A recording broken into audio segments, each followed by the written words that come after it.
kind of surreal.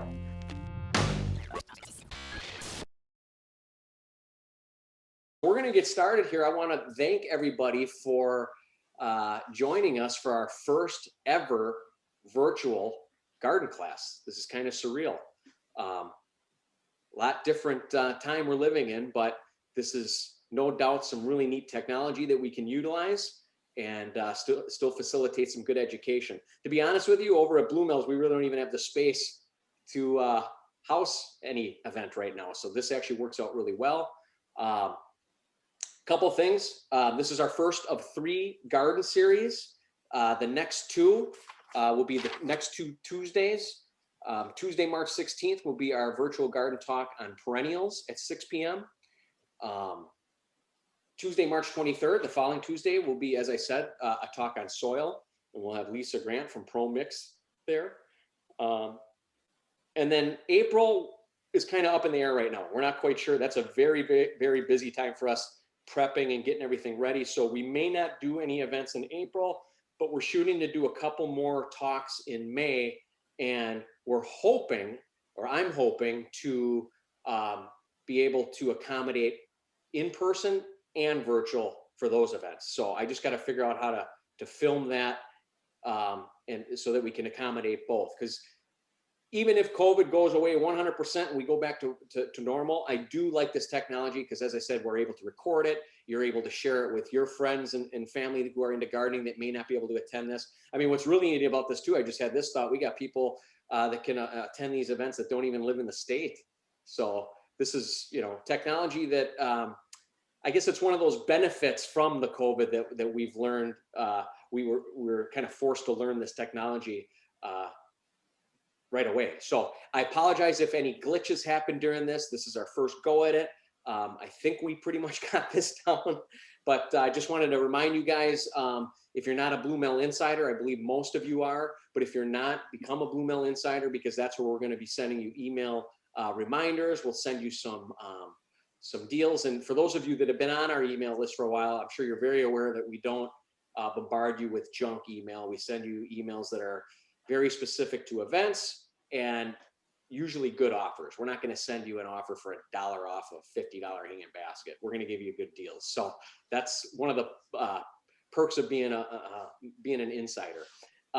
So if you're not an insider, become an insider. You can do that at bluemills.com. I also encourage you to like us on Facebook and follow us on Instagram. We're going to be posting a lot of exciting pictures of what's going on in the greenhouse and whatnot in the next couple weeks that I think may get you guys even more excited to garden. So again, I thank you for being part of this here. We brought in Gary Lee from Vaughan's Horticulture to do our virtual garden talk on annuals. Gary is a sales representative for Wisconsin and Eastern Minnesota at Vaughan's Horticulture, where he works to disseminate information on new varieties and greenhouse culture. Prior to joining brokerage plant business, Gary worked as a horticultural extension agent in Jefferson County, Wisconsin.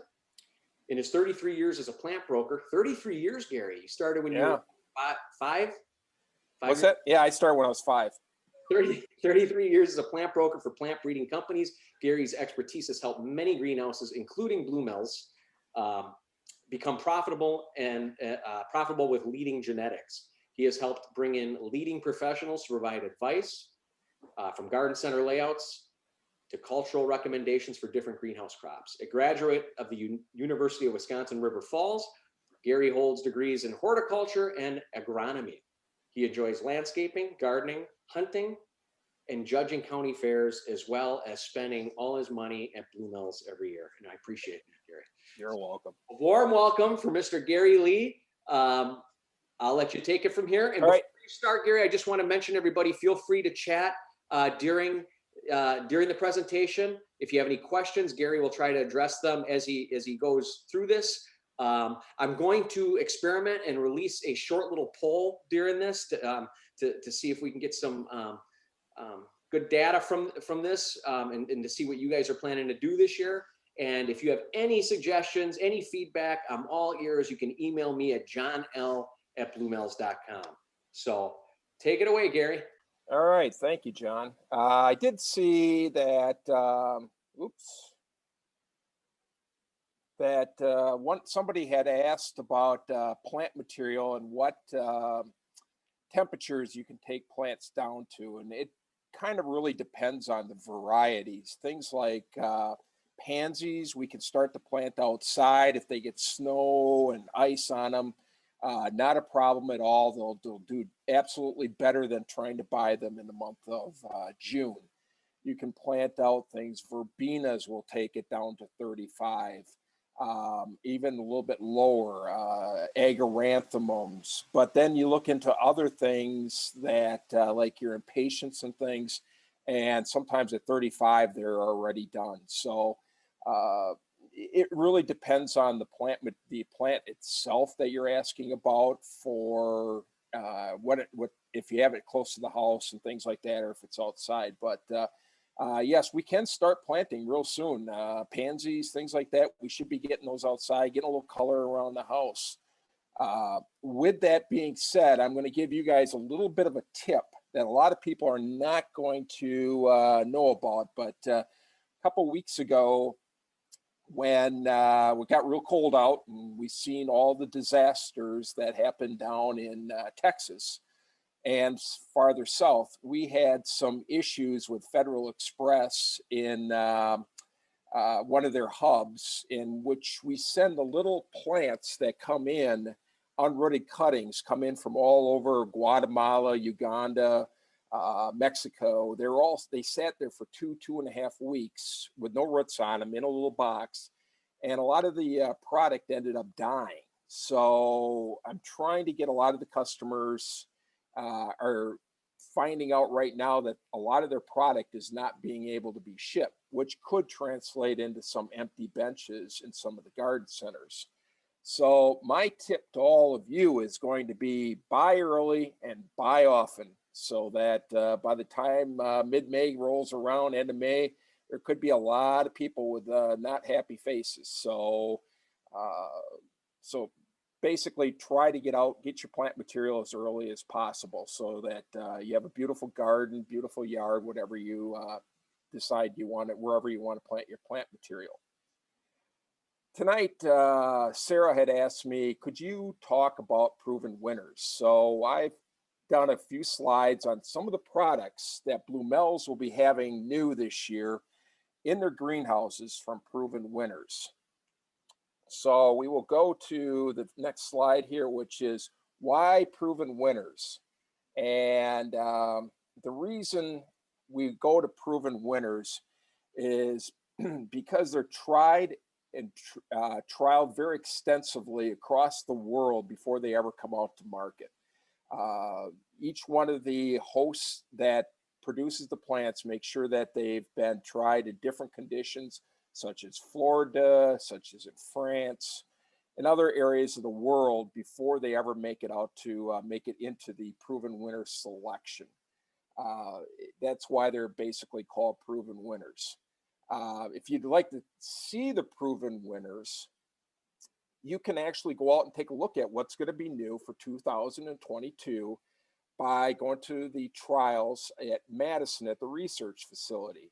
The trials are set up right out by Menards on the west side of Madison at the research facility, and everything's labeled there. So if you want to see what was new this year, what's going to be new next year, you can take a day off, take a stroll through the gardens. They have a lot of vegetables. You can ask John. John likes to sample everything as he tours around the gardens.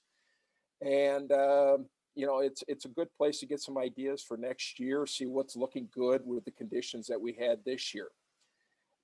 Proven winners also use what I call cutting edge varieties. They use a lot of the little boutique breeders that we see in Europe and things that might have a couple greenhouses, not many, and they come out with something new, and you'll see after a couple of years other breeders do some copying of it. So they seem to be the ones out on the forefront, coming out with the new varieties that you want to have in your yard, so your neighbors are envious of what you have.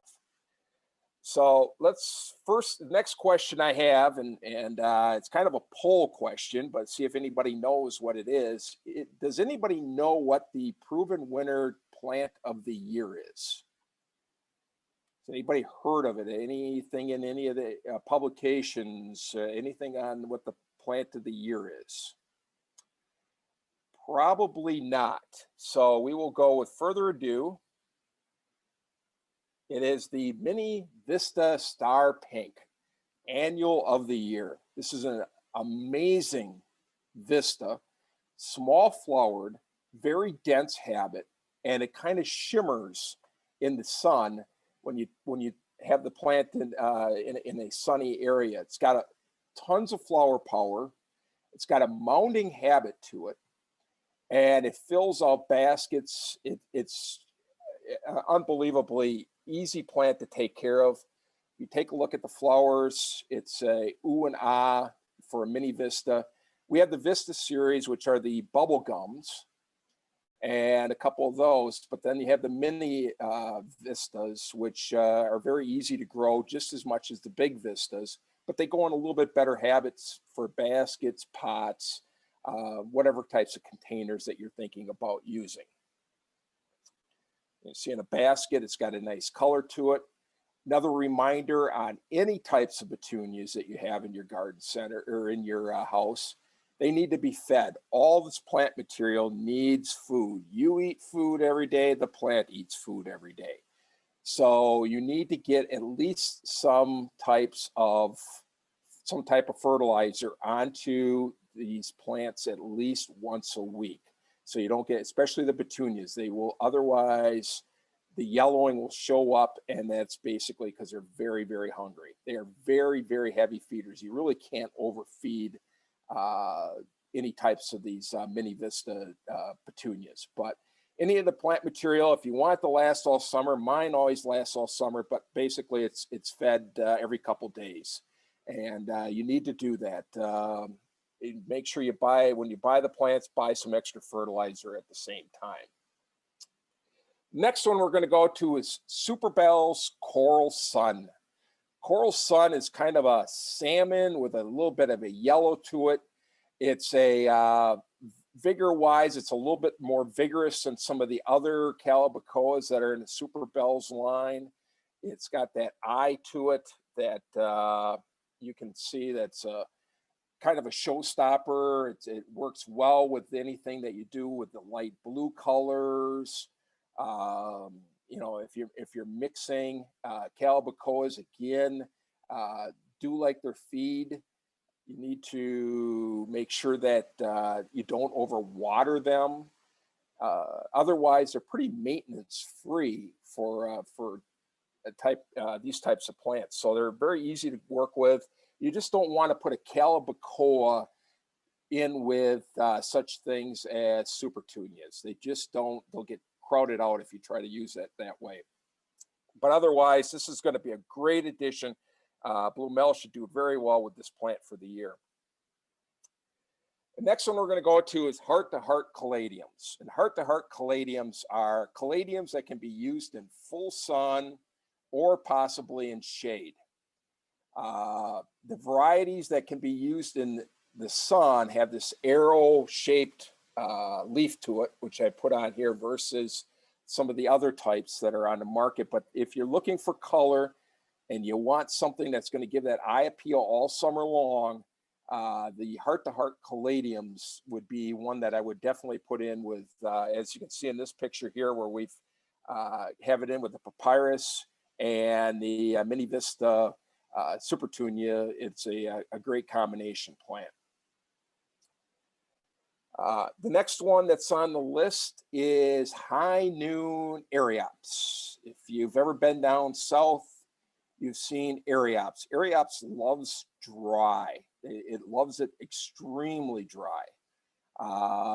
You see it out in Florida, you see it in Texas. You'll see it as a tropical plant brought up. Sometimes some of the there's vendors down in Florida that do it on a tree stake or a tree form. So this is the first one that's actually been kind of hybridized as an Eriops. So you can use this in place of maybe an agaranthum, which like butterfly, which doesn't get large enough in a pot. You need something that's going to fill in all the spaces. It'd be more of a filler in your combination pots, and it's a little bit, like I said, it fills out. It doesn't have probably the best habit, but in the middle of a pot, doesn't matter if it gets buried a little bit, because the flowers are going to stick out and look very, very well in any combination that you do. So again, it likes it dry. So if you have issues with watering, getting plants watered, Areops is a great one. I just don't believe that Areops would be one you'd want to put in a pot just by itself. It just doesn't have that habit that you'd want to look at continuously all by itself. The next one is Credible Helianthus. This one actually was out last year. Not a lot of it available, so it's kind of a new plant yet. The Helianthus is, this is a version, there's another version you'll see out called Sunfinity. This one is Credible. And what this is it's a sunflower that will keep blooming all summer long. So it doesn't stop. It's a great plant. You could plant it in the summer, have it all the way into the fall. It'll keep blooming. It's a repeat bloomer. This is a segment of the market where we're seeing more and more breeders working on continuously blooming Helianthus or sunflowers. It's a great fall plant to put in fall pots if you want to use it that way. But like I said, it's a great plant. Again, it's not one you could put this one in by itself if you wanted to. Otherwise, it's a great mixer that you could use at the same time too. See the flowers there, nice, basically sunflower, just a little bit smaller than probably a lot of the sunflowers that you see. Many of the seed ones that are on the market is kind of a one bloom and they're over. These will continuously keep blooming. You're not going to see the molds or anything on the leaves, powdery mildew, things like that. You won't see in the summer when you have those humid nights. It should grow right through things if they have anything like that on it. Again, one more picture of what it looks like when you'll probably be purchasing it at Blue Mills. The next one is Sweet Caroline Medusa Ipomea. What's different about this one? Well, it's very finely cut leaves. It stacks its leaves one on top of the other. It's node on top of node on top of node. So it's really tight. One of the other reasons you might possibly want this, and I tried this myself last year because I do sample a lot of this product the year before. I do get some samples, is what struck me kind of fancy was this plant can be used in full shade. If you're having ferns and you said, I really don't want to put ferns in this year, well, you can actually use this in full shade, whereas a lot of the other ipomeas can't be used in full shade. But again, like I said, this is it's a very dense, if you'd like, some people like to take 1, 2, 3 different ipomeas, put them in a combination pot or a basket, and just have a foliage basket. They work great for that. You can do that in the sun. Otherwise, this one works good, sun or shade. You can't go wrong with it. Real nice habit. Slightly trailing, but more of a mounding appearance to it. So it's a great one to pick up. A little bit different than your green ipomeas that you'll see on the market, like the marguerites and things that trail forever. This one's going to behave itself a lot better in pots, probably come July or August. And here's the leaves a little bit. We'll have a little bit of a bronzy color when they first come out, and then they turn to green as the season goes along. The next one that we're on to is the Fagaras, and there's several different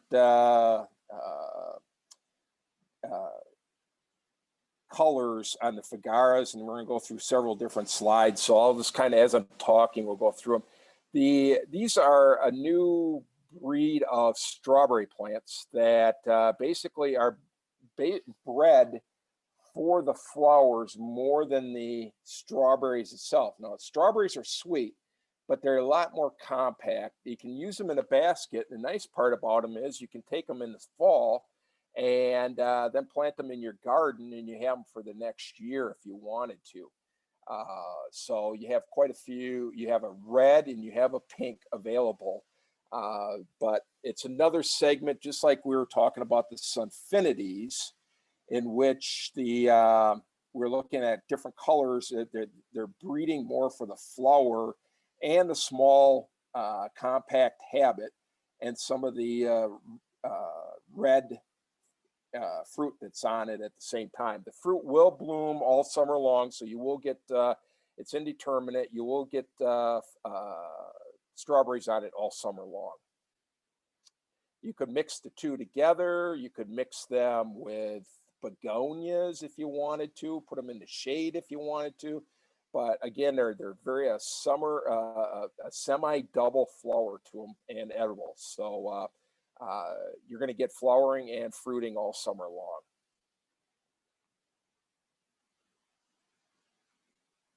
long. We're kind of winding it down here. One of the things I wanted to keep everybody in wanting to, as the weather's gotten nicer, many people want to get into the gardening. It's a little bit early. If you want to get yourself inspired, what you could do is go to the Proven Winner website, and you can go and download their idea book, which gives you several different ideas on combinations.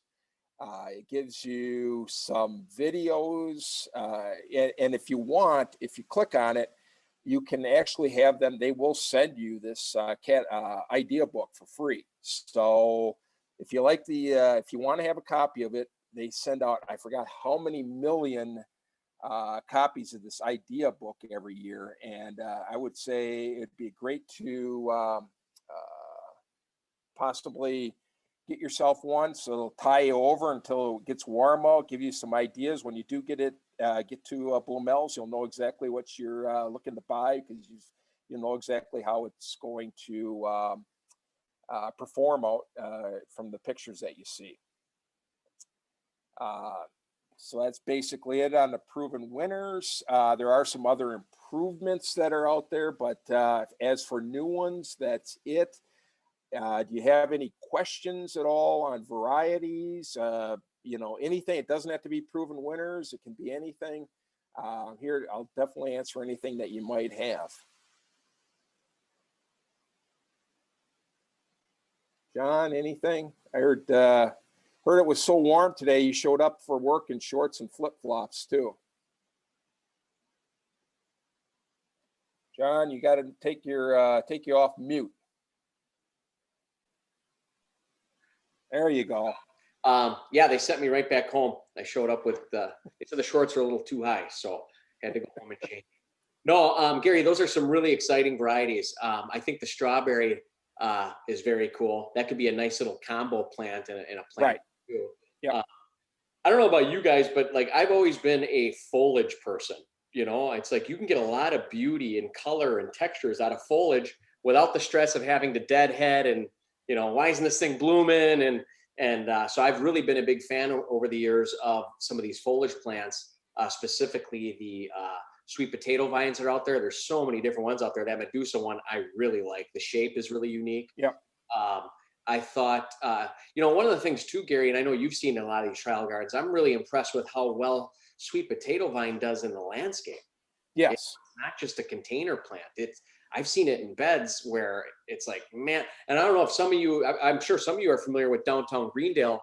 We actually did an area with a couple different sweet potato vines. And I was really nervous because I didn't know people were gonna be like, where's the flowers? So we kind of kept it to a smaller spot. But man, what a response we got from that. And it's just one of those plants that you don't think of as being stunning on its own, It actually works better in probably some of the older varieties, the Marguerites, the Blackies, I would call unbred varieties.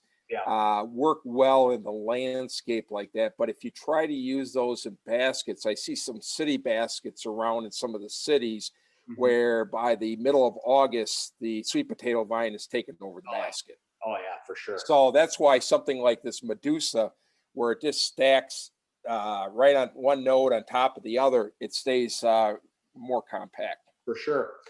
Christy Sterling asked here, good question. When a plant says part sun or part shade, which is the preferred light to place a plant? Yep. The key thing there is don't put it in full sun. We don't anything after 1 o'clock, 1:30ish. You don't want that plant in anything after that. It's too hot Too hot. for it. Too hot. So part sun, part shade. At that point, it's getting a little bit of both. But when you get into that 2, 3, 4 o'clock, that's when it's going to burn real bad. So begonias, like nonstop begonias and Rieger begonias, a lot of those things, it can't, even New Guineas, anything after about 1 o'clock is the limit on any of those. Yeah, Christy, I know that can get confusing because sometimes tags will say like part sun, part shade, full sun, and it just sometimes they're the same thing but just worded differently, and it can be kind of Right. But Gary, tell me if I'm right in this. But generally speaking, a plant that says full sun, it needs about, is it 6 hours roughly Yep. Yep. of sun, good quality sun? Otherwise, it's going to get real stretchy, real lanky, and not look well. Yeah. So, and by the way, guys, if you have questions here and they're not answered to your satisfaction, let us know and we can elaborate on these. And the other thing is, it kind of interesting over the years is all these breeders do test their stuff in some heat, Mhm. but it's the constant heat Yeah. that can take down some things. About the middle to end of August, where we get a week of 90 and then maybe 2 days off, and then we're back in the high 80s. Mhm. That really can just take the plant out of bloom. It's stressed so bad. No matter if it's in the right spot or not in the right spot, it's still it's more than it can handle. Yeah, I know one of the, and I see some of these other questions. We'll definitely get to these. One of the things that I think people make a mistake of every year in Wisconsin, we get we get that period of humidity, high humidity. The worst thing I believe you can do to your plant during high humidity is soak them to death. Right. There's a lot of moisture in the air when it's humid, right? So Yep. believe it or not, drink that moisture out of the air. So if you overwater your plant, I know the tendency is when it's scorching hot out there and humid is like, oh man, my plants are thirsty. Understand that they are drinking that moisture out of the air. So one of the bigger issues that I see with plants, and I think I've stated this to you guys in previous seminars at Blue Mills, is the number one problem we see when people bring plants in, aside from bug issues, but even that is bug and fungus are related to this, is improper watering. So Right. my encouragement to all of you and advice to all of you would be to always be conservative on water. You can always increase the amount of water, but time and time again, I see people get in this routine of I just need to soak it every day, oh, every day, every day. And don't get me wrong, there's probably periods in the year where that is necessary, but err on the side of letting the plant dry down. If it dries down, the One roots. of my other keys that I would recommend is that I've seen over the years, and I always tell a lot of people after taking walks at night and things in the neighborhoods, is that your basket, when you buy that basket, there's still a lot of space in that. There's soil, the roots haven't gotten down to the bottom of the pot. The Mhm. 1 day of watering works really good. You're on it, you're chugging along, everything's going well, and then all of a sudden we get around to about the 15th of July. Mhm. And at that point, that basket has now the roots have occupied all those holes where it had soil. And now you're at the point where you need 2 waterings a day. Yeah. That's when you got to start watching. And that's when you start seeing plants sitting at the in the garbage can, because it was like, well, I only had to water it once a day, and then all of a sudden I looked and it was dead. Well, around that 15th, it's just basically a mass of roots in there, and that's when you have to start watching it. It may not be that exactly on the 15th, but a week or one way or the other is when you got to start really watching those baskets, and if you need the extra watering on it, once in the morning, once in the afternoon or something. Hmm. Terry Eberhardt had asked, do you know if you can buy sweet potato vine seeds? And Gary, if you don't mind, just take a minute to explain why some varieties of plants you can find pretty commonly in seed, but a lot, I mean, there's seed and there's vegetative, right? Right. Can you Right. just, can you explain uh, as general as you can and the value of each of those and what the difference really is between? Well, you can't ipomoeas you can't really buy in seed, a seed. How ipomoeas came about that we use in our in the plant business was back in, oh, I'd say 15 years ago. There was North Carolina State was doing research on potatoes, and all these plants that you see now, they were roguing those out and throwing them on the side of the rows, and they thought they were no good. And then all of a sudden, somebody said, "Hey, you could sell these as ornamentals." So, so you can't even when we sell John a plant or the plant that goes to another garden, another greenhouse to root, sell to John, it has to be it has to come from a slip. It can't come from a seed. It would take too long, and they would be starting them back in November. We have to have production that turns every 3 to 4 weeks. So you don't see farmers up in the Antigo area planting seeds for potatoes. They're using tubers. Ipomoeas do have tubers on the bottom. You could do something like that. I mean, you could try to plant the tuber the same way, but we in this industry, we usually use plant slips, and then we root those, and then we send them to Blue Mel's to finish off. Cool. Um, Two people with a very similar question. Somebody had asked, my petunias, mostly in hanging baskets, get really leggy by the end of the season. Is that just what happens, or is there anything I can do to prevent that? Another person asked, um, do the super petunias need deadheading, and how do you keep petunias from getting lanky as the season goes on? I'm sure. Well, number one is you don't have to deadhead petunias. These vegetative varieties aren't like the seed type. They're producing basically they're sterile, so they're not going to try to produce a seed like your pack petunias do. So you're not going to have to issue about that. The length, the gangliness at the end of the season is just the plant habit itself as it continues to go. What happens is you get the smaller leaves, you're getting things, and that's because of it's run out of space underneath. The plant has, if you pull that plant out of the basket, it's just a mass of roots. So if you want to keep the big leaves, things like that, you're going to have to even feed it a little heavier at the end of August or whatever to keep that plant going. If you, like I said, you don't fertilize it much, it's going to keep growing as much as it can. The leaves are going to look small, and it's going to look kind of gangly in the basket. So it's a maintenance thing. You want to definitely keep feeding them a high iron type fertilizer. One of the things I found too with petunias, and quite often on a lot of annual varieties, is let's say your petunias are getting pretty lanky and there's still a good half of the season to go. You can literally hack and I can say this from experience, Sarah could even vouch for this. We've had in the greenhouse petunias starting to get pretty leggy, and I said, just hack them back.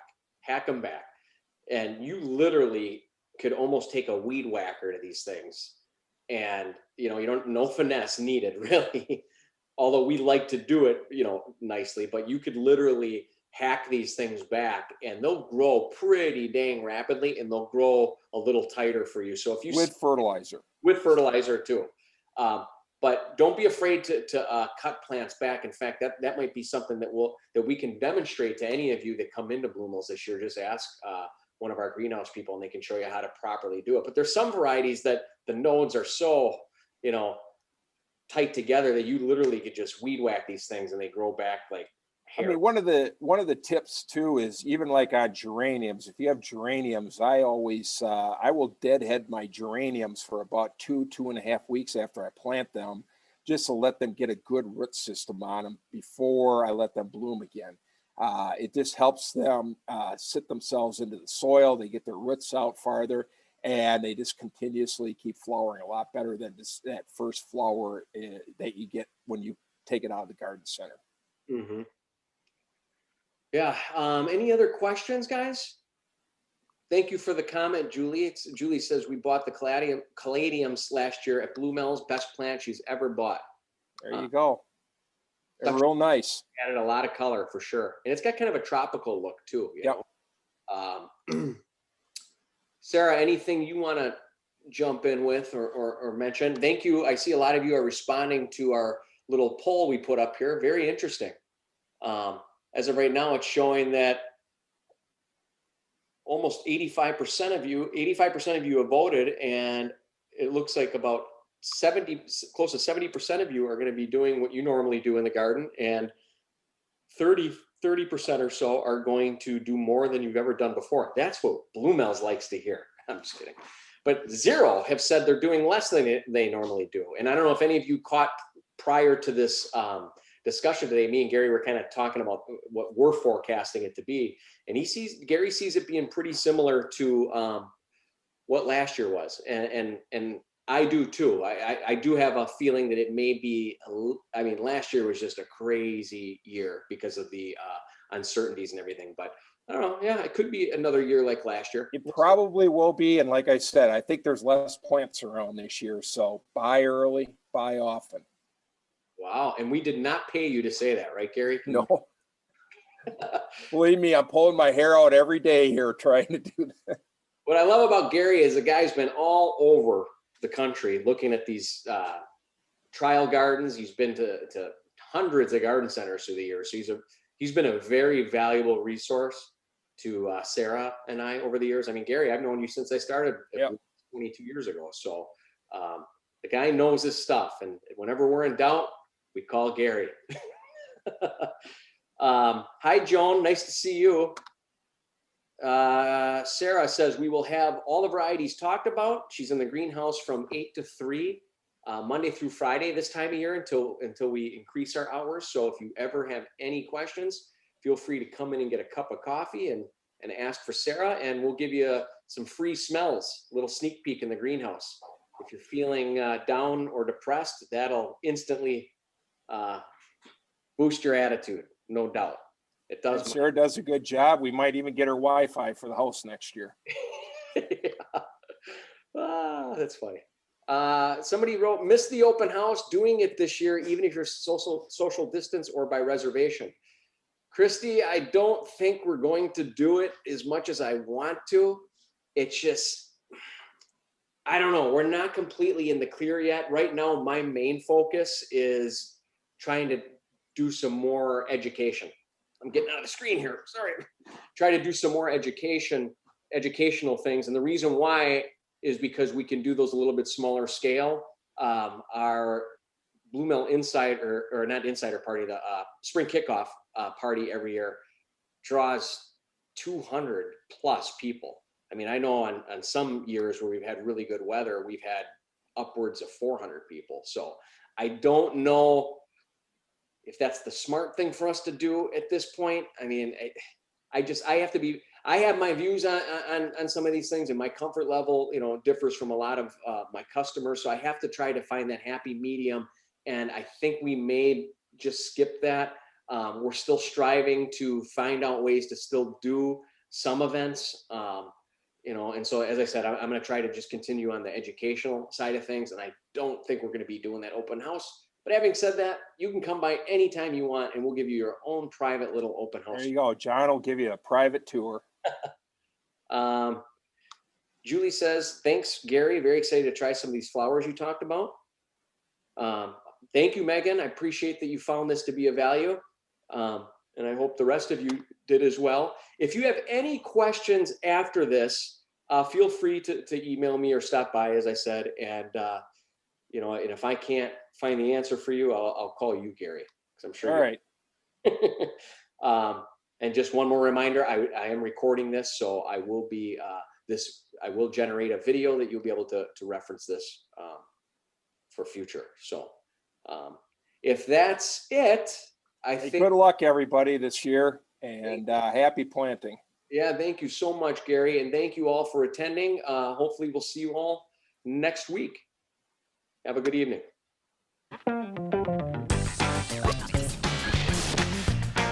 Virtual garden class.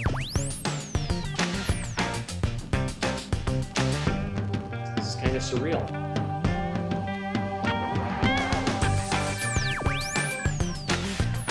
Virtual garden class.